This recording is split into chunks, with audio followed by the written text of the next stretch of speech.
Hey guys, I am getting off this part-time job right now. I don't think I'm gonna be at very long. Well, I know I'm not gonna be at it very long.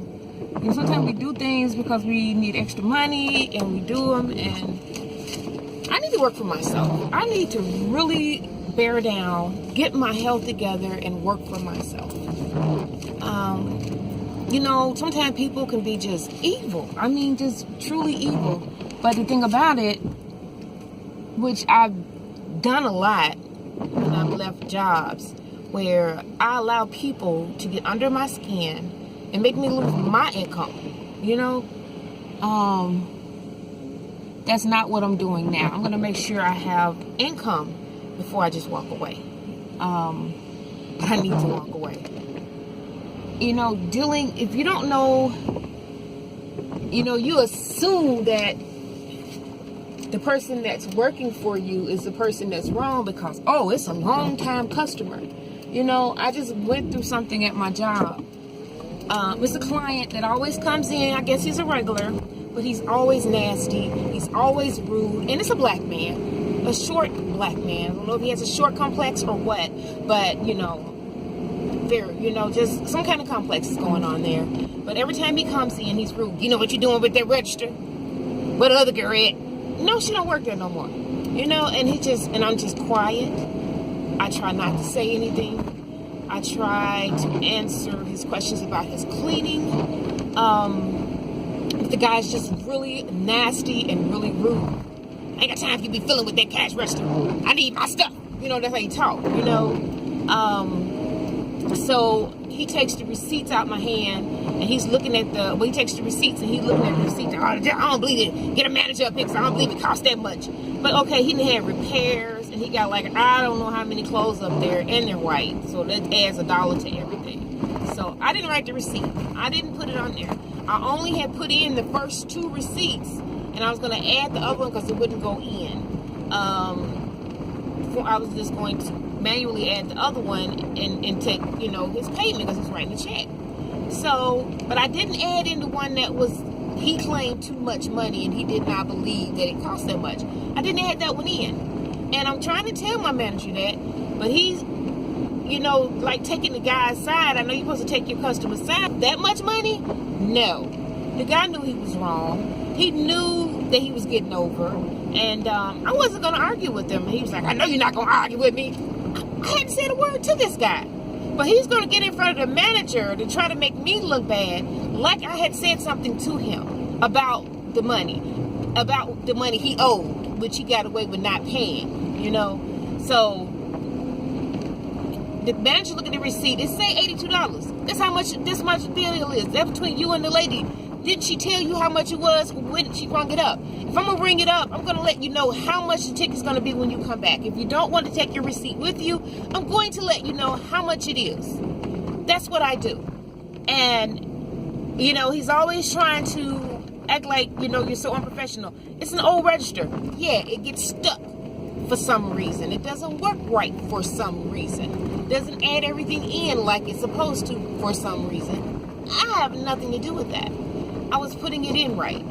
So, you know, he's, you know, screaming for a manager, and I let the manager know I hadn't said anything to him, and that's what the ticket says, $82. And he was like, I know you're not going to argue with me. You don't argue with me. You know, and he started like, never argue with this guy. Never said anything. You know, this is what people talk about black people in a general. Americanized, so-called American black people. And how we are so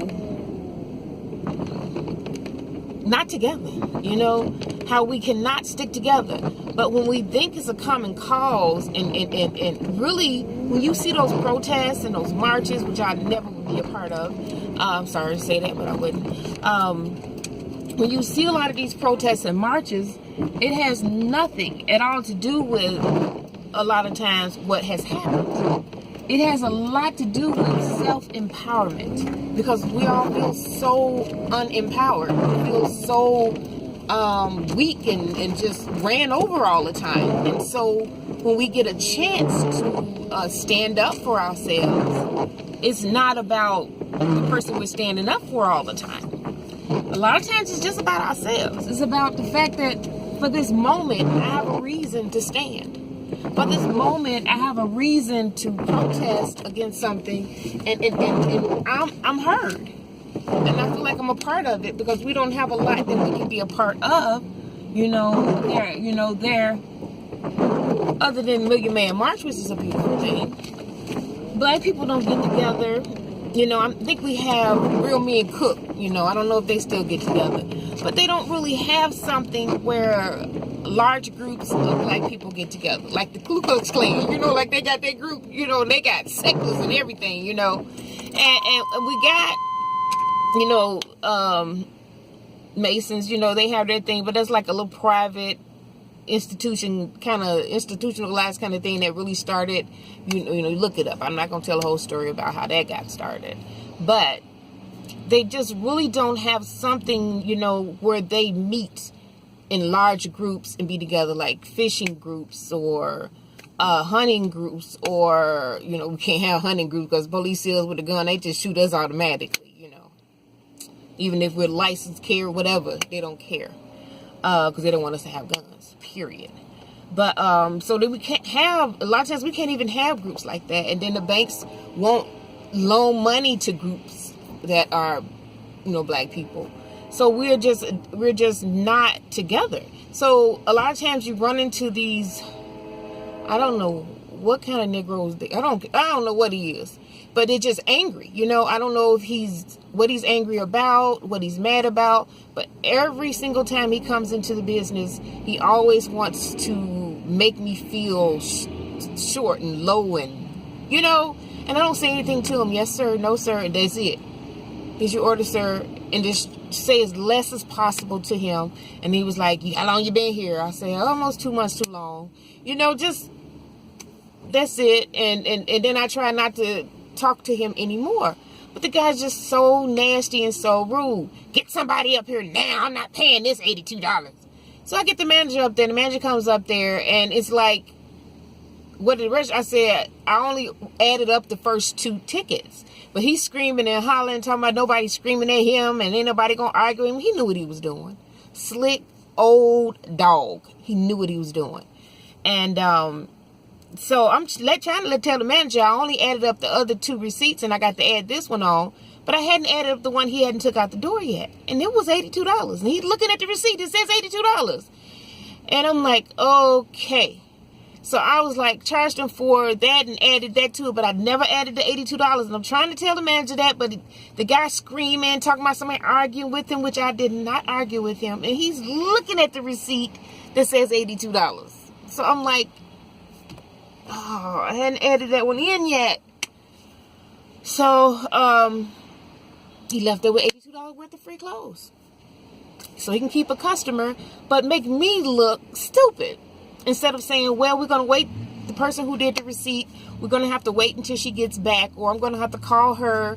If you don't have time to wait, sir, I can call her and see what's, going on with this order. And when she comes back, I will talk to her about the order. And another thing, he always comes in and takes his clothes out before he pays for them. And I'm like, you can't do that, and I know he wouldn't do that with them. Maybe he will, I don't know, but he always does that with me. And it's too stressful. If you guys don't know how to work your own register and you have to have this lady, you're depending on this one woman to do everything when it comes to your money in this front. You need to stop taking clothes in to clean. It's just, I don't get it. I just never worked. Well, I worked at bad places before, but I never worked at a place that backwards. They may do the great cleaning for the customers, and I hate to say it, most people don't even know what a cleaners is. I think it makes black people feel like they're got something. I understand men getting their shirts washed and pressed for $2. I understand that.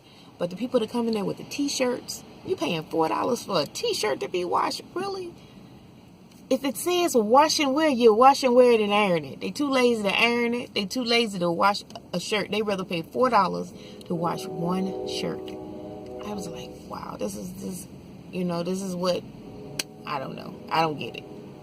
Don't get it, You can pay $4 for a whole pound of clothes at the laundromat, and somebody will wash them, iron them, and fold them and give them back to you. But they pay $4 for one shirt and have like 5 or 6 shirts. But I guess when you have money, I guess you can just waste it like that. But that's another whole story. But it's just, I'm ranting today because I just don't get it, and I don't want to do this. I'm hoping this will be my last 2 weeks. Hopefully they can find someone to take my place. I don't know. I'm thinking about going on the road. Thinking about truck driving. Thinking about it. I don't know. But I got to do something. I got to do something to take care of my household. I got to do something. But this isn't it. I don't make enough money to really even pay a bill, even if I work 6 whole days like they want you to work 6 days. It's like slave labor. And they even got a big, I think it's like 6 by 9 feet tall picture on the wall with slaves working, okay? With slaves washing clothes. I'm like, wow, that's deep. It's the kind of job where you get when you really can't get another job. But it's not for me. Just ranting today because I don't understand people. I don't understand us as black people, how we can be so rude and nasty to each other, and then as soon as something happens, someone gets shot, you want to run and march with the people or, and participate in it. But now I understand why. It's not because they're fighting for a cause or worried about their children.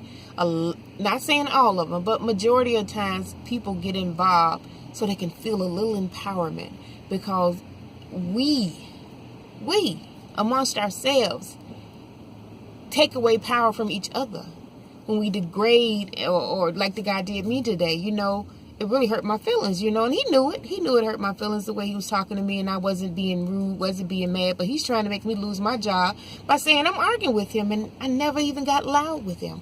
I never said anything to him, but he's looking at the receipt, screaming and hollering at me, and I hadn't said one word. The only thing I told him were the first 2 receipts of $42, and I'm going to add, the first 2 receipts of $40-some, I'm going to add the price of the other one in there because it was not going in the computer, and it wasn't going in. I couldn't make it go in. It wasn't working. So maybe it takes a while for it to generate. I don't know. So I added those up, but I'm thinking he's going to take the other order back or call the lady to find out. But this guy is just really cuckoo. I mean, cuckoo. One of them old dudes that's mad at the world and I guess mad at tall girls. I don't know. I don't know what his problem is.